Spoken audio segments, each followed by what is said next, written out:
Hey everybody, this is Jimmy Smith. Welcome to another episode of the Biblical Business Leaders Podcast. Excited to be coming back at you for the second week in a row. I know I took quite a bit of time off in between the last podcast I did and the one before that. So excited to be coming at you with a couple different episodes, and I've got a bunch more ideas as well.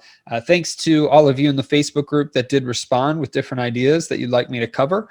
This one this week is going to actually be from a topic that somebody suggested in the Facebook group, and it's going to be on servant leadership. So excited to be able to talk to you about that. And also, really, we'll get into it more in a minute, but this is something that has recently become more and more popular in the last 40 or 50 years, but the Bible really covered it about 2,000 years ago. So pretty exciting to see, how many different things today that are talked about as ways to lead or how to run your business that really do stem from the Bible, both in the Old and in the New Testament. So I'll get into more of that in just a minute. For any of you that are new or haven't joined our free Facebook group, go ahead and you can click the link in the description, or you can head over to Facebook and search for Biblical Business Leaders there.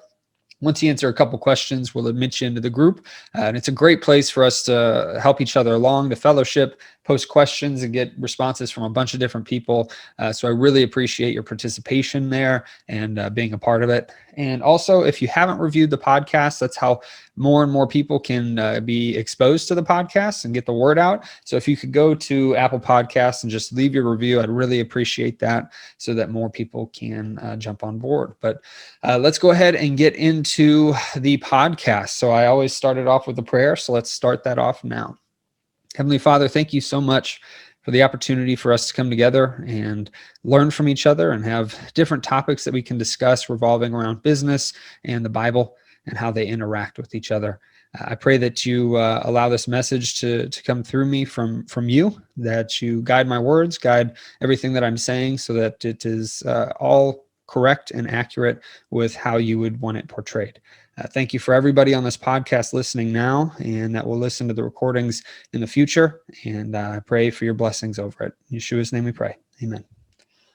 Okay, well, let's go ahead and get into it. So like I said, the topic at hand today is servant leadership.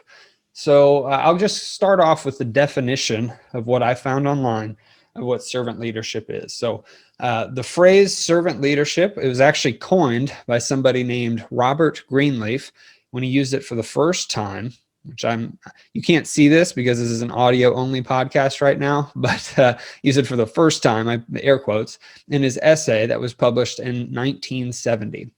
Now, the phrase itself might have been, used for the first time in 1970, but the actual topic itself has been around for thousands of years, as we'll see in the Bible here in a little bit. So the definition is servant leadership is a leadership philosophy in which the main goal of the leader is to serve. This is different from traditional leadership, where the leader's main focus is the thriving of their company or organizations. So I found that interesting, just that that's the definition. It's pretty obvious that as a servant leader, your main goal is to lead through serving. But I would also say that the traditional leadership definition of where the leader's main focus is the thriving of their company or organizations is also a servant leader's goal as well, right? And really the concept is that by serving your employees or your customers, that will ultimately lead to the thriving of their company or organization. So obviously the two different, traditional leader versus servant leader, pretty much everything online is going to point towards you need to be a servant leader to be successful. And I agree with that, but I'll give you a couple different examples as well. So traditional leaders typically sees leadership as a rank to obtain, where a servant leader sees leadership as an opportunity to serve others. Traditional leaders uses power and control to drive performance, where servant leaders share power and control to drive engagement. Traditional leaders measure success through output. Servant leaders measure success through growth and development.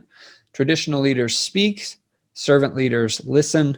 And then traditional leaders believe it's about them, where servant leaders understand it's not about them.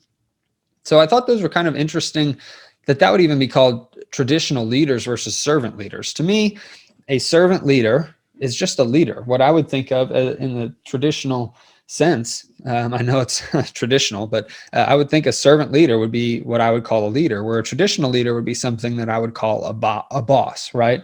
You've got somebody that's bossing you around, telling you what to do, only cares about the outputs, the numbers, and only cares about themselves. I wouldn't even call that leadership personally, but that's how it's typically delineated online and in the world as traditional leaders, I would say, are bosses. Servant leaders actually lead and serve and try to push people forward.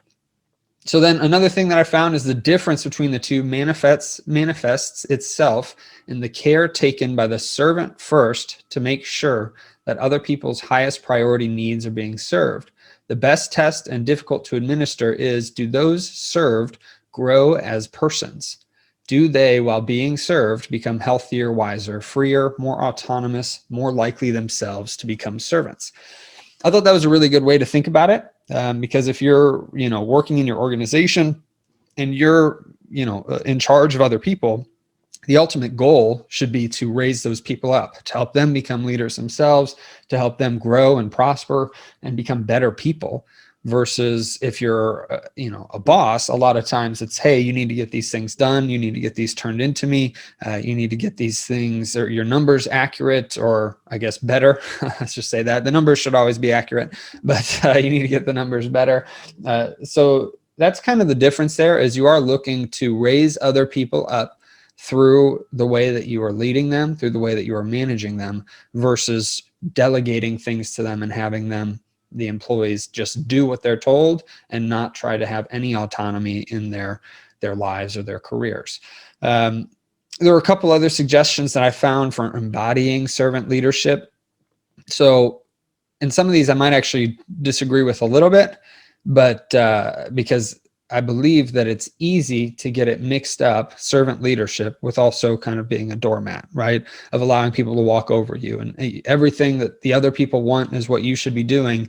There is an aspect of this to where you need to be able to say, yes, this is good for me to do, or no, this is bad for me to do. And one of those is just striving to understand other people. I think that at a certain point, yes, I agree with that. But at another point, it can be detrimental if you're just really trying to understand somebody else so much that it pulls your attention away from things that need to be done. In addition, the other thing that I saw in here that I kind of disagree with is doing whatever it takes to help people win. Now they explain it as, in that situation, they don't work for you, you work for them.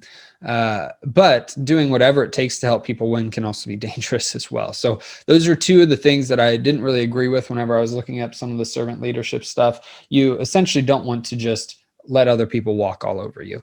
That's the risk you run when you're trying to be more of a servant leader versus, more of a boss or something. So I would just caution you on that if you're looking to be a servant leader. But what we'll get to here in a little bit is that ultimately being a servant leader comes down to serving God first and caring about that relationship first and foremost, and everything else kind of falls into place. Now, from a biblical perspective, there's a couple different verses that I found, and there's tons of them all over the Bible that talk about, maybe not directly, but indirectly, about being a servant leader and a good leader for your organization or your people that you're in charge of. But in Matthew 20:25 through 28, this is what Jesus said about leadership. But Jesus called them together and said, "You know that the rulers in this world lord it over their people, and officials flaunt their authority over those under them. But among you, it will be different. Whoever wants to be a leader among you must be your servant, and whoever wants to be first among you must become your slave. For even the Son of Man came not to be served, but to serve others and to give his life as a ransom for many."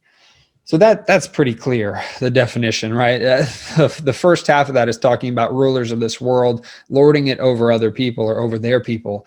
And to me, that's what I would typically call a boss, or in this case would fall under the traditional leadership style.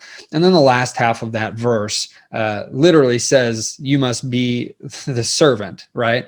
If you want to be a leader. So that is servant leadership in the Bible. And then the next one is a great story in John 13. about when Jesus was were washing the disciples' feet. And I'll just read the last few verses in that chapter.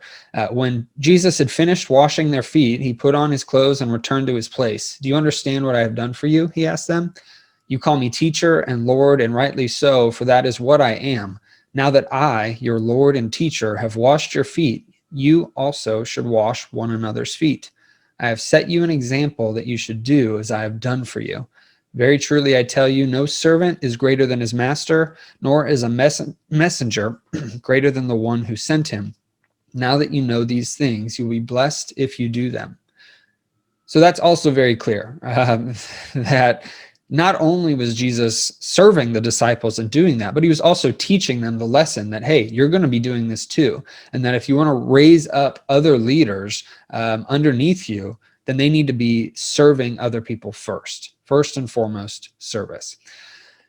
Now, there's plenty of other examples in the Bible of servant leadership being better than traditional leadership. Moses and the Israelites, all of the disciples in the New Testament.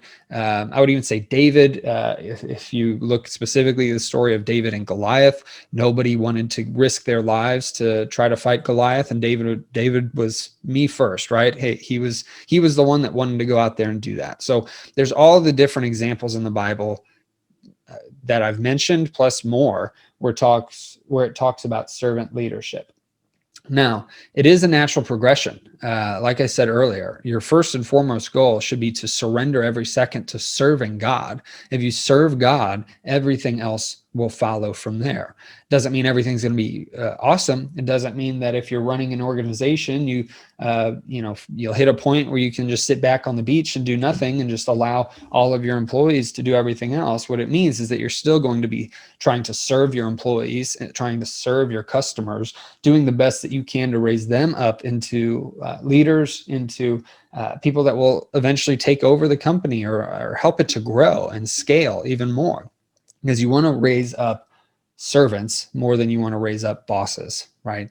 So some practical applications to kind of take away from this. This was just a quick overview of servant leadership and how it relates to the Bible versus traditional leadership or being a boss. Some practical applications. I would say be willing to take out the trash, right? Clean the restrooms, do some of the dirty work. It doesn't mean that you're the one doing that all the time, but allow your employees or the people that are working with you to see you do those things. Some of the paperwork that you don't like, which I would say typically from a business perspective, you want to offload those tasks so that you have more time to do things that, you should be doing. But I do think that it's important that at times you're at least willing to do the things that if an employee is gone for the day, you're willing to step in and do their work, even though a lot of people might think that it's beneath you, right? Be willing to take out the trash, clean the restrooms, do some of that dirty work. Don't do it all the time. Don't spend all your time doing that, but be willing to do those things. The next one I would say is allow employees autonomy to make decisions and trust them. Whenever we onboard employees in our business, one of the main goals is we've got a 4-week training program where each week we slowly and surely start loosening the reins to where by the end of those 4 weeks, they're the ones in charge of it. And we don't have to worry about it anymore. We give them autonomy to do that task, to make it better, do it better than we did, and allow them to bring us suggestions, right? We're also looking for people, if they bring us employee suggestions that can make the process better, that can make it quicker, more efficient, we want to listen to them. We want to make sure that we're here to listen to them, empower them to make those decisions in the organization. If they have different changes that they want to make, as long as you're not 100% sure it's a bad idea, if it's at least somewhat of a good idea that you can run with, you can let them see how it goes, right? You want to give them trust and empower them to make those decisions so that they feel like they can grow in the company. They feel like they have autonomy. They feel like they're appreciated and heard. That's all very important. And even sometimes if you think the idea will fail, as long as it's not a really bad suggestion, sometimes you just need to say, hey, yeah, go for it, and let that process play out. If it does fail, then hopefully it's not a big issue, right? You want to be calculated in how you allow this process to work. You don't want to just let an employee, have $1 million mistake. But if it's something where you think, well, it's 50-50, it could work out or it could fail, well, let's see what happens and let them do that, because it at least allows them to know that they're trusted, know that they have a voice in the company, and it also gets them thinking about more ideas that they can use to continue to better the company moving forward. I also personally like promoting from within as deserved. Obviously, if there's a position in your company that you're hiring for that nobody would have any any background in, then yeah, you're going to have to hire from outside your organization. But if at all possible, if you're raising up leaders and managers and people are doing some of the lower tasks and you're looking to outsource to a management or leadership position, definitely promote from within, because that's you raising up more leaders in your organization. And you definitely want to be looking out for other servant leaders, right? Just because somebody's really good at a job doesn't mean that they'd be the best servant leader. They might be great at crunching the numbers, but they don't help out the team. They don't take out their trash whenever they need to. They aren't willing to do anything to make the business better. So you want to look for the servant leaders that you can raise up in your company. And then lastly, I said this earlier, but Jesus, whenever he was washing the feet or washing the disciples' feet and discussing servant leadership and leadership in general, he was not reduced to a doormat, right? He was still somebody that wasn't being walked all over. He was doing it out of love, out of service to God, and out of service to the disciples and other people. His service was with purpose whenever he did those things. So like I mentioned earlier, you don't want to be the person, always doing the worst jobs just because you want to show that you're a servant.